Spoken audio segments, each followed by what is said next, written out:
After M&F on Monday night, I had come to in my mind, I'd come to a little bit of a sort of, almost a bit of a realisation, thinking that, man, incredible season, but it's pretty much over. Vincent Kompany flying in a 30-yard absolute firecracker into the top corner, bending it.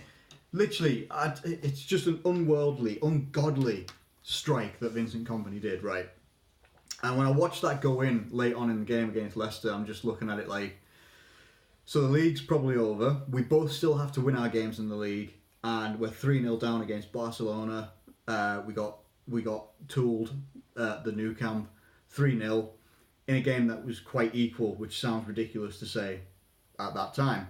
Liverpool taking an absolute pasting online, absolute abuse from Arsenal fans, City fans, United fans, some Tottenham fans, Newcastle fans for a weird reason, obviously because we played them at the weekend.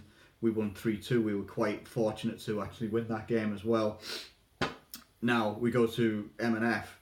Man, the feeling of dejection was a little bit surreal, to be honest, because we're just thinking, man, right, we just watched Man City reclaim top spot in the Premier League by a point, I think it is, by an absolute firecracker. You know, they didn't play the best football, didn't play the best throughout the whole game, but their captain comes up with an absolutely magnificent strike and puts them back in the driving seat for the title.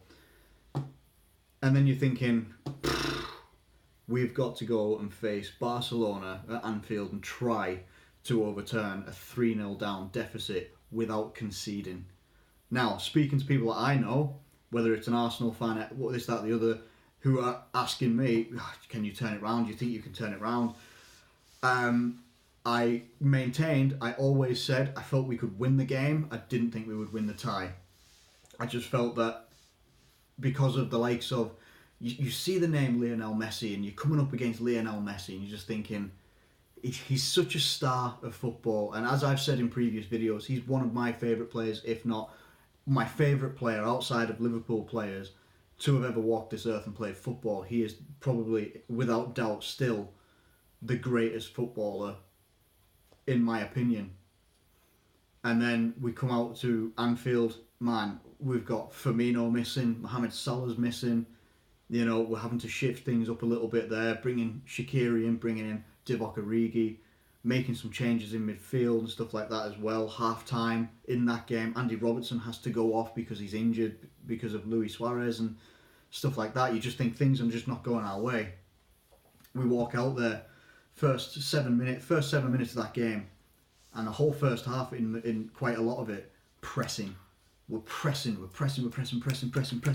all over the pitch. In fact, before we even get into all of that, when I saw like the Redmen TV vlogs and stuff like that, and I look at the atmosphere that those guys, not just the Redmen TV, but the fan base in general, the atmosphere those guys created in welcoming the bus, coming in to driving into Anfield and stuff like that, ridiculous. And I mean ridiculous in the best sense of the word. Ridiculous in the absolute best sense of the word. Magnificent. Would have loved to have been in that type of environment. The only times I've ever been to Anfield, we've drawn games. You know, so maybe it's best that I don't turn up, right? But magnificent. And then we get in there, you see BT Sport and everything like that, you know, teams are lining up, crowd is absolutely in, you'll never walk alone, gives you goosebumps. Through my little iPad that I have at the time, I'm having to watch a Champions League semi-final second leg on an iPad, and I can still get the goosebumps of watching it then. And when I rewatched it later on, unbelievable stuff. First 7 minutes, we show our intent, we show what we're going to do, what we're going to try and do, and we're going to press, we're going to go and attack, and we're going to do the very best that we can to get something out of this game, some pride at least out of the tie. Divock Origi puts it in the back of the net. Jordan Henderson comes into the box. He slots it to ter Stegen. Ter Stegen just palms it out a little bit, bounces off him. Origi follows up masterfully, and we're 1-0 in front. And we are, you know, we're dominant a little bit. Barcelona start to come into it a little bit here and there. Luis Suarez is doing his best to get yellow cards to Fabinho, which worked, to be fair. Fabinho, mountain Fabinho. Absolutely ridiculous performance from that man.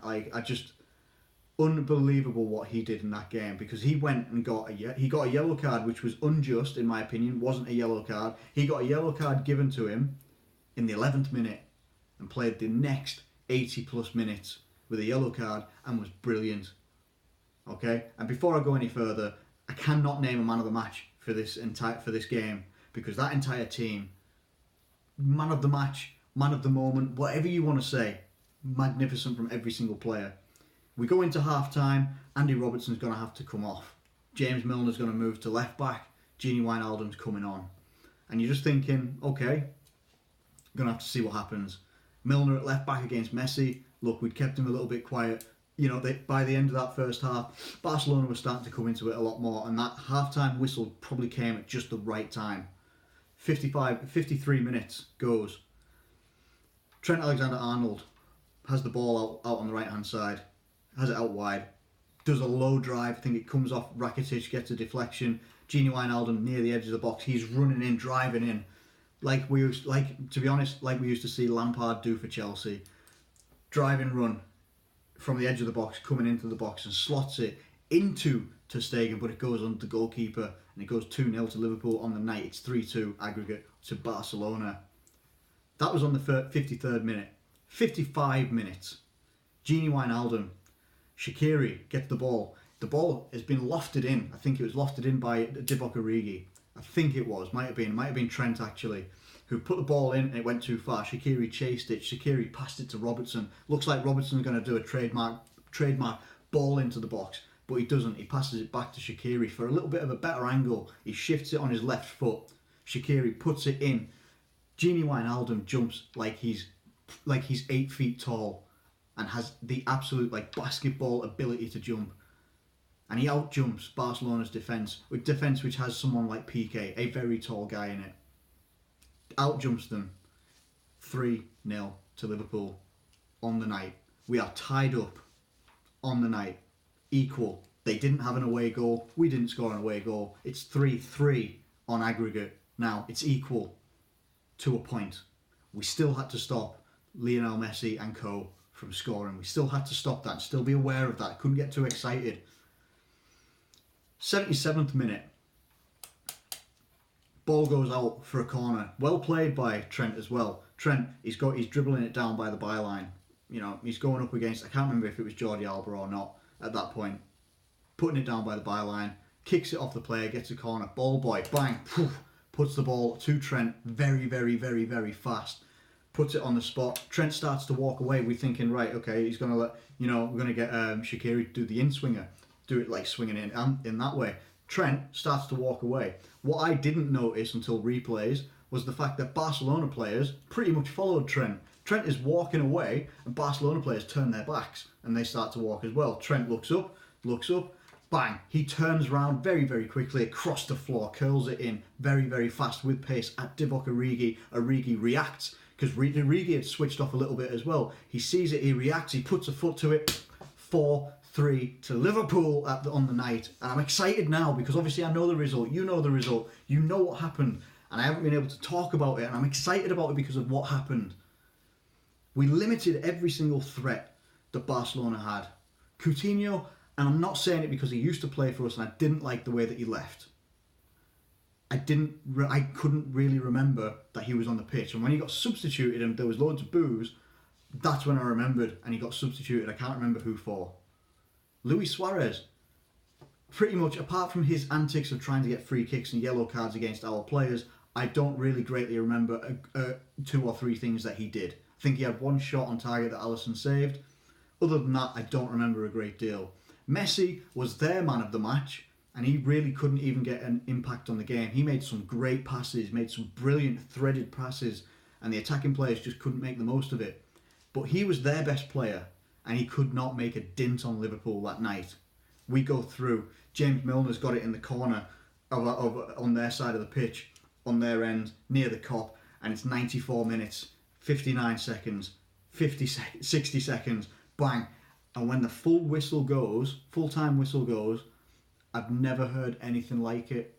Nothing has ever for a TV experience. I rang my dad afterwards to talk about it, like just what has just happened.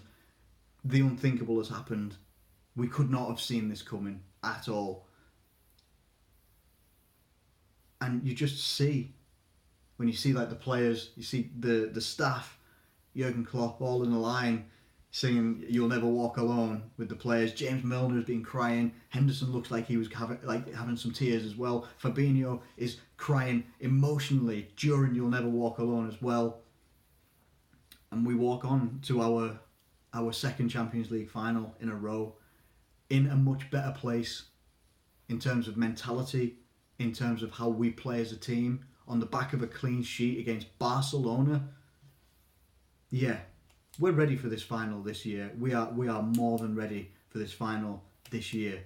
We look much more of a complete unit from back to front, goalkeeper, defence, midfield, attack. We look like much more complete unit. The fact that we did this without Firmino, without Salah, without Naby Keita and those guys as well, with Oxlade-Chamberlain not being able to have a look in as well, which again, it's the 1st of June, the Champions League final. There's time for these guys to be involved so that we can have a very, very strong 11 and a very, very strong subs bench. And I'm going to bring it back to the start of the video. I felt like our season was over after M&F on Monday, after Man City went and won and put themselves back top of the table. Now, I am electric again. I feel electric again. I feel we've had a magnificent season that was going to peter out without any hope of challenging for a trophy or anything like that. Now, facing Tottenham in the Champions League final in Madrid, I think we're ready. We're ready to give it our best. Whatever happens on the night happens, but I think we could not be more ready as a team, as a club, and as a fan base. I think we are more than ready for this now, and we're ready for the challenge that will be Tottenham, and they will be a challenge. They did a very good comeback of their own against Ajax last night. So, my thoughts entirely now. I'm buzzing, guys. This season does not end this Sunday. It ends on the 1st of June for Liverpool. Champions League final, Madrid. Liverpool versus Tottenham, all Premier League final. And there's a chance now that the Europa League final could also be an all-English affair if Arsenal and Chelsea go through and make it to the final. How good is English football right now? People used to saying even a couple of years ago, we're so behind La Liga, we're so behind Barcelona, Madrid, Bayern Munich, this lot. We're in front of them all now. We are in front of them all right now in this moment. Teams that may be in transition, but right now we have the opportunity to go out there in the Europa League and the Champions League and put on a show for the world, which I think we will do. I'm buzzing for Liverpool. I really am. It's my club. I love this club. I love this team. I love the players. I love the manager. And you know what? I love every single one of you. And I hope you enjoyed it. I hope you've enjoyed this video. Hit that like button if you've enjoyed this video. Get some comments down. What do you think is going to happen in the Champions League final? How are things going to end this Sunday in the Premier League? I can't really talk anymore right now, but I'll get some more videos out in the next couple of weeks, next week or so. I'm going to, yeah, definitely, because I've got to do a Premier League wrap up there as well. But I hope you've enjoyed this video. I hope you've enjoyed the ride of Liverpool so far. We've got one more game in the Premier League to go. Let's make the most of it, whatever happens. And then we've got a Champions League final. Bring it on. Catch you later, guys. Take care.